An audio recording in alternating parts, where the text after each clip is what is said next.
साथियों, आज हम देख रहे हैं कि एमपीपीएससी की तैयारी 3 महीने में हम कैसे करेंगे। तो आइए देखते हैं उसके लिए क्या क्या चीज़ें हमें प्रयोग करना पड़ेंगी। तो उसको हम क्या है देखते हैं।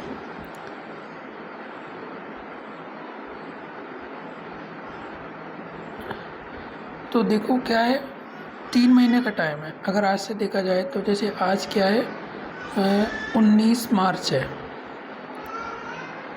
और 19 जून को एग्ज़ाम है। करेक्ट 3 महीने का टाइम है। तो मैं 3 महीने में प्रीलिम्स को कैसे निकालें, एमपीपीएससी का जो प्रीलिम्स होने वाला है 19 जून को, उसको कैसे निकालें, इसके लिए हम चर्चा कर रहे हैं। तो इसमें ये पहला पार्ट है। इसमें मैं बहुत सारे वीडियो बनाऊंगा कि किस तरीके से प्रीलिम्स निकलेगा, आसानी से निकल जाएगा 3 महीने में। तो देखते हैं। तो आज हम जो चर्चा कर रहे हैं उसमें क्या है, 2 चीज़ों पर चर्चा करेंगे हम। एक तो क्या है, पुराने पेपर लगभग 5 साल के और सिलेबस, 2 चीज़ों की हमको क्या है चर्चा करना है। उसके बाद आगे की जो प्रक्रिया रहेगी वो अगले वीडियो में दिखाएंगे हम आपको। तो इसमें क्या करना है हमें, इसमें वही देखो क्या है, सिलेबस हमने ले लिया। जैसे सबसे पहले हम सिलेबस की बात कर लेते हैं। सिलेबस तो जो एमपीपीएससी का सिलेबस है वो 10 यूनिट में डिवाइड है। अब 10 यूनिट में आप लोग क्या है, सिलेबस ऐसा है उसको आप देख सकते हैं, किसी भी मार्केट में जाके आप देख सकते हैं सिलेबस को, और वहाँ से उसकी आप क्या है प्रिंट आउट ले सकते हैं। ठीक है, तो उस सिलेबस को आपको याद करना है। 10 यूनिट में डिवाइड है। एक में हिस्ट्री है, एक में एमपी का हिस्ट्री है, एक में जोग्राफी है, एमपी का जोग्राफी है। इसी प्रकार से पॉलिटी इकोनॉमी है, एमपी का पॉलिटी इकोनॉमी है। जैसे 6 यूनिट हो गई। और आगे क्या है, 7वीं यूनिट साइंस है उसमें। फिर उसमें करंट अफेयर्स है।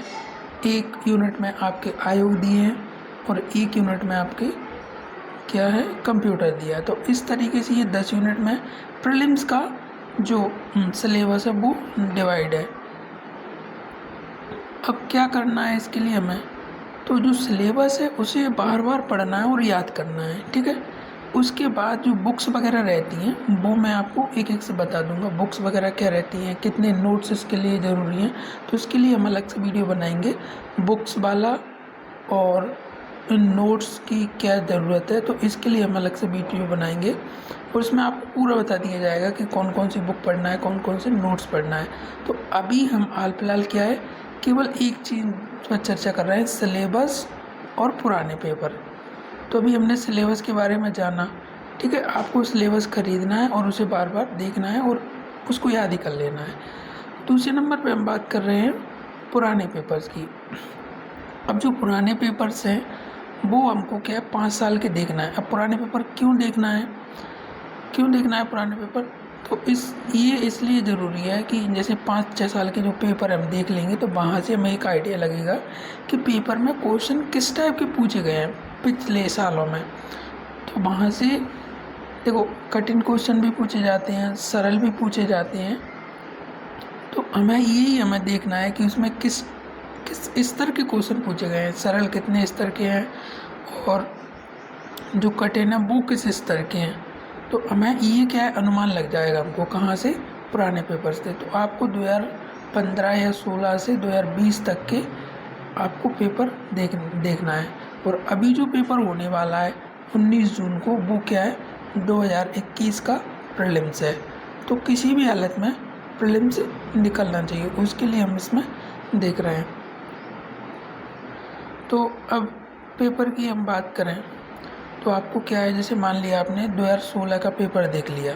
2016 का 2 पेपर रहते हैं, सी सेट और जीएस। तो आप दोनों देख लेंगे तो ज़्यादा सही रहेगा। सी सेट की भी जानकारी हो जाएगी आपको और जीएस की भी जानकारी हो जाएगी। अब जीएस में 2016 में किस टाइप के प्रश्न पूछे गए थे, फिर आप 17 का देखेंगे 17 में कितना स्तर बढ़ा कठिनता का, फिर उसके बाद आप 18 का देखेंगे तो 18 में किस टाइप के क्वेश्चन पूछे गए, फिर आप 19 की देखेंगे और फिर आप 20 का देखेंगे तो किस स्तर के क्वेश्चन 2020 में पूछे गए।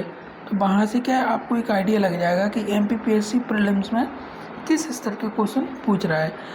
तो इससे क्या होगा, तैयारी करने में आसानी हो जाएगी और हमें एक आइडिया लग जाएगा कि ये इस टाइप के क्वेश्चन और यहाँ से ज़्यादातर क्वेश्चन पूछे जाते हैं।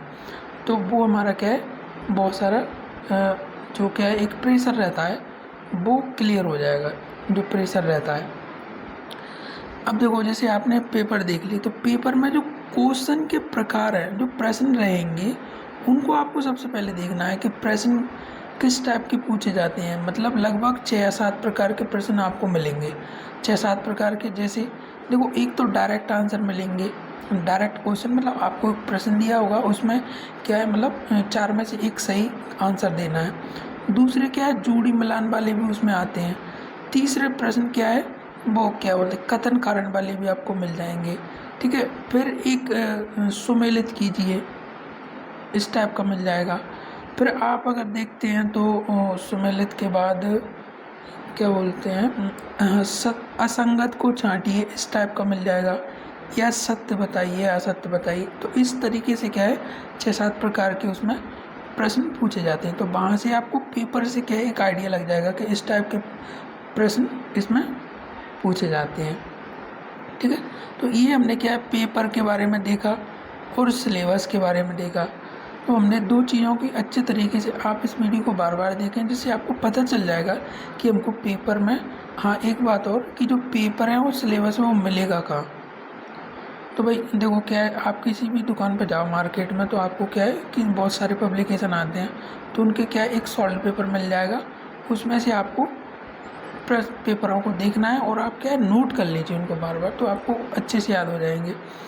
इसी प्रकार से सिलेबस की भी आपको क्या है प्रति मिल जाएगी, तो वो आप दोनों चीज़ें रख सकते हैं और इसे अपनी टेबल पर रखें और बार बार इसको देखें, ठीक है। तो यहाँ से आपका क्या है, ये 2 चीज़ों पे हमने देखा, पेपर और सिलेबस के बारे में। तो मैं फिर से आपको एक बार और बता दूं कि सिलेबस आपको याद हो जाना चाहिए अच्छे ढंग से, ठीक है। दूसरा, आपको पेपर बार बार लगभग कम से कम एक बार नहीं देखना, कम से कम 3 से 4 बार अगर आप पेपरों को देख लेंगे तो आपके दिमाग में क्वेश्चन बैठ जाएंगे और आपको पता चल जाएगा कि एमपीपीएससी का जो प्रीलिम्स होता है ये, तो वो किस टाइप के उसमें क्वेश्चन पूछे जाते हैं और कितने कठिन होते हैं, कितने सरल होती हैं। और वहाँ से फिर हम एक आइडिया भी लगा सकते हैं कि आगे जो पेपर आने वाला है उसमें किस टाइप के प्रश्न पूछे जा सकते हैं। तो इसके लिए हमने क्या ये देखा सिलेबस और पेपर्स के बारे में। अगली वीडियो में क्या है हम देखेंगे कि इसके सिलेबस की अच्छे से चर्चा करेंगे विस्तृत ढंग से, और फिर हम थोड़ी उसमें चर्चा करेंगे टेस्ट सीरीज के बारे में कि टेस्ट सीरीज का कितना योगदान रहेगा इसमें, जो हम पेपर निकालेंगे उसमें। और हम क्या इस पर बहुत सारे वीडियो लेकर आने वाले हैं आपके लिए कि मतलब प्रीलिम्स किस तरीके से निकालें कि आपका आसानी से प्रीलिम्स निकल जाए। तो दोस्तों वीडियो को देखने के लिए धन्यवाद।